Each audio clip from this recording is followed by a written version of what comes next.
ভালো আছেন? আহ, কোথায় যাচ্ছেন আপনি? এই যে গাড়ি না চালিয়ে কার না সাথে কথা মানে বলবেন? ফোনে ফোনে আচ্ছা কাকু,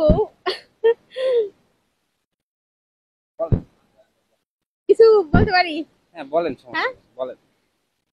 ও আচ্ছা, আপনি কি বিয়ে করছেন? বিয়ে করছেন? আমি বললাম আপনি রাগ হয়েছেন নাকি? না না না, বলেন আপনি, হ্যাঁ? সমস্যা নেই, বলেন। ভাইয়াকে আর কি কাকু কাকু আসলে আমি ভুলে গেছি। আসলে এই প্রথম কথা বলতেছি তো।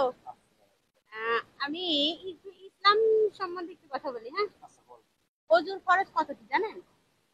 জানতাম, মানে আসলে মানে সচরাচর এরকম এ, নামাজ এরকম পড়া হয় না নিয়মিত, এই জন্য আর কি মানে খরচ অজুর কয়টি। হ্যাঁ, খরচটা ভুলে ভুলে গেছেন? গেছি, হ্যাঁ। আচ্ছা যাই হোক, আহ, একটা ভুলে গেছেন তাই না? আসলে অজুর খরচ কত কি আপনারা যদি জানেন অবশ্যই একটু কমেন্টে জানাবেন।